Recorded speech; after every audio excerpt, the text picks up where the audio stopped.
हर हर महादेव। केदारनाथ गौरीकुंड भूस्खलन अपडेट। अगर आप इस टाइम केदारनाथ धाम जाने की सोच रहे हैं और आपको ये पता करना है कि अभी केदारनाथ धाम की रोड कैसी है, क्या अभी वहाँ हम जा सकते हैं या नहीं जा सकते, तो मेरा आज का वीडियो इसी टॉपिक से जुड़ा है। आज मैं आपको केदारनाथ धाम के साथ साथ उन जगह के बारे में बताने वाला हूँ जहाँ इस समय रास्ते बंद हो रखे हैं। तो चलिए स्टार्ट करते हैं अपना टॉपिक। जैसा कि आप सभी को मालूम ही है, जुलाई का महीना चल रहा है। जुलाई के महीने में सबसे ज़्यादा बारिश हो रही है और ये बारिश हर साल होती है, पहली बार बारिश नहीं हो रही है।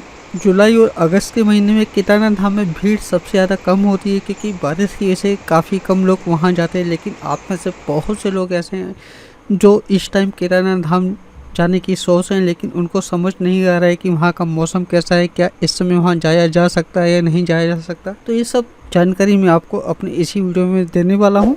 सबसे पहले हम बात कर लेते हैं उन रोड की जहाँ अभी फ़िलहाल ट्रैफिक रुका हुआ है और ये रोड है चार धाम से जुड़े हुए। तो चलिए मैं आपको वो अपडेट दिखा देता हूँ जो कि न्यूज़पेपर में आया है। यहाँ देखिए फ़िलहाल एक ही अपडेट है, बद्रीनाथ हाईवे का 100 मीटर हिस्सा ध्वस्त। तो देखिए जो सबसे ज़्यादा नुकसान होता है यात्रा के दौरान वो बद्रीनाथ वाली रोड पर ही होता है, क्योंकि बद्रीनाथ की रोड ऐसी रोड है जो सबसे ज़्यादा बंद होती है और वहीं पर सबसे ज़्यादा यात्री फंसते हैं।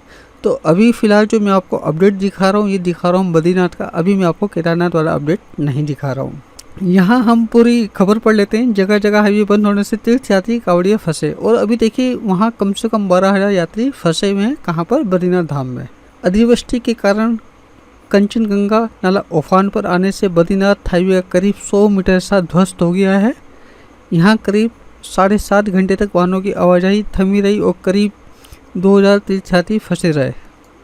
फिलहाल वहाँ बीआरओ ने आवाजाही के लिए वैकल्पिक मार्ग की व्यवस्था की है, लेकिन यहाँ हाईवे बनने में कितना समय लगेगा अभी पता नहीं है। वहीं बद्रीनाथ हाईवे मंगलवार को छिनका, पागरनाला, गुलाबकोटी, रंडर बैंक में भी करीब 6 घंटे तक बंद रहा। ऐसे में पुलिस प्रशासन ने बद्रीनाथ धाम और हेमकुंड साहिब की यात्रा पर जा रहे करीब 10,000 तीर्थयात्रियों को कांवड़ियों को जगह जगह पड़ावों पर रोक दिया है। यात्रियों ने वाहनों में बैठकर ही हाईवे खुलने का इंतजार किया।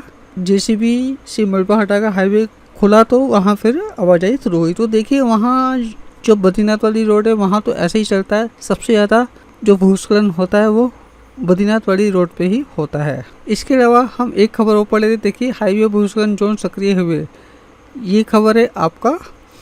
बारिश से ऋषिकेश से बद्रीनाथ व रुद्रप्रयाग गौरीकुंड मार्ग पर भूस्खलन व भूधराव की दृष्टि से अति संवेदनशील जोन सक्रिय हो गए हैं। दशकों पुराना भूस्खलन जोन बरसात में सक्रिय हो गया है। सोमवार देर शाम से पहाड़ी से लगातार मलबा व पत्थर गिर रहे हैं। डोगांव से लेकर नरकोट तक भी राजमार्ग अति संवेदनशील बना हुआ है। यही नहीं, धारी देवी के बीच कई जगह पर पत्थर गिर रहे हैं। तो देखिए अभी फिलहाल ये जो मैंने आपको अपडेट दिखाया ये दिखाया है बद्रीनाथ वाला रोड का। तो बद्रीनाथ के साथ साथ गंगोत्री और यमुनोत्री वाली जो रोड है वो भी इस समय बंद हो रखी है। वहाँ पे काफ़ी ज़्यादा भूस्खलन हो रहा है। लेकिन अगर आपको केदारनाथ धाम जाना है तो जो केदारनाथ वाली रोड है वो फिलहाल खुली है, वहाँ किसी तरह की कोई प्रॉब्लम नहीं है। लेकिन जो इन्होंने बता रखा है, देखिए जो धारी देवी का उन्होंने बता रखा है कि धारी देवी के आसपास पहाड़ी से मलबा गिर रहा है, तो हो सकता है अगर वहाँ मलबा गिरे तो आपको वहाँ कुछ वेट करना पड़े।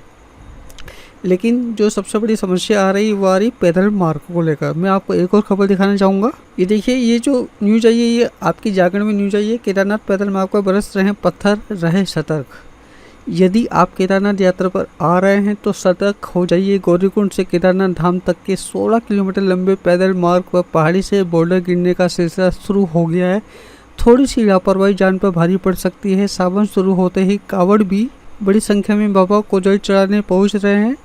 वहीं पैदल मार्ग पर भूस्खलन जोन भी सक्रिय होने लगे। इन स्थानों पर पूरी चट्टानें भरभराकर पैदल मार्ग पर गिर जाती है और यात्रियों को समझने का मौका तक नहीं मिलता। तो अभी जो प्रॉब्लम हो रही है जो केदारनाथ का पैदल ट्रैक है उसी में प्रॉब्लम हो रही है, क्योंकि बारिश की वजह से जगह जगह पहाड़ टूटते हैं। तो पैदल वाले ट्रैक पे भी आपको कुछ इसी तरह की सिचुएशन देखने को मिल सकती है।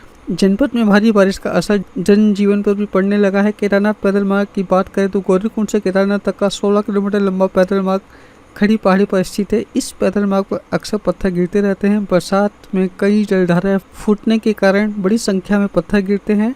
जो पैदल मार्ग पर चल रहे यात्रियों के लिए जानलेवा साबित होते हैं। हर वर्ष बरसात में कई दर्दनाक हादसे पैदल मार्ग पर होते रहे। पैदल मार्ग पर अचानक भारी भरकम चट्टानें टूटती हैं, जिससे पैदल चलने वाले यात्रियों को कई बार समझने तक का मौका नहीं मिल पाता। वहीं पैदल मार्ग पर एक दर्जन स्लाइडिंग जोन भी हैं जो बरसात में सक्रिय हो जाते हैं, जिससे गौरीकुंड, घोड़ा पड़ाव, जंगल चट्टी से 1 किलोमीटर आगे चीरवासा, भीमबड़ी, लिंचोली, छोटी लिंचोली से भी बड़ी लिंचोली के बीच कुबेर कदेरा समेत एक दर्जन स्लाइडिंग जोन है, जिससे बरसात में भूस्खलन का खतरा बना रहता है। यहाँ पर लगातार पहाड़ी से बोर्डर आने के साथ ही पानी की जलधारा भी बढ़ जाती है, जिससे दुर्घटना का खतरा बना रहता है। यही नहीं, सावन शुरू होते ही केदारनाथ दर्शन करने वाले यात्रियों की संख्या फिर से बढ़ोतरी हो रही है। आप देख रहे हैं, भले ही बारिश हो रही हो, लेकिन जो केदारनाथ धाम जाने की संख्या है उसमें कमी नहीं आ रही है, वो कंटिन्यू बनी हुई है।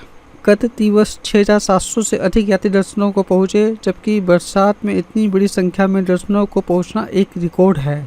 कांवड़ यात्री बड़ी संख्या में सावन में बाबा केदार को जल चढ़ाने के लिए आ रहे हैं। हालांकि प्रशासन यात्रियों की सुविधा के लिए लगातार उन्हें सतर्क कर रहा है। भूस्खलन प्रभावित स्थानों पर पुलिस फोर्स भी तैनात की गई है।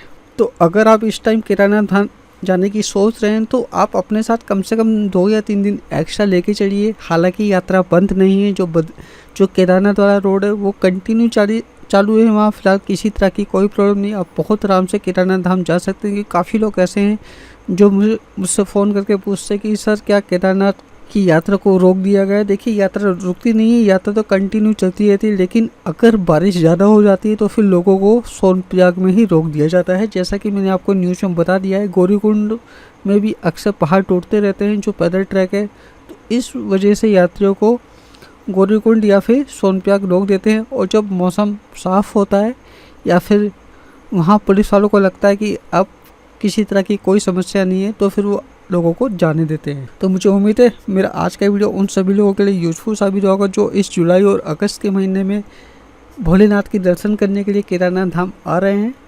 अगर आपको केदारनाथ धाम से जुड़ी किसी भी तरह की जानकारी चाहिए तो आप मुझसे कांटेक्ट कर सकते हैं। मैं आपकी पूरी सपोर्ट करूंगा आपकी यात्रा से जुड़ी किसी भी तरह की जानकारी के लिए। और चैनल को सब्सक्राइब करना ना भूलिए, क्योंकि इस चैनल पर मैं आप लोगों के लिए ऐसे ही वीडियो देता रहता हूं, ताकि आपको यात्रा के दौरान किसी भी तरह की कोई समस्या ना हो। तो आज के लिए बस इतना ही। हर हर महादेव।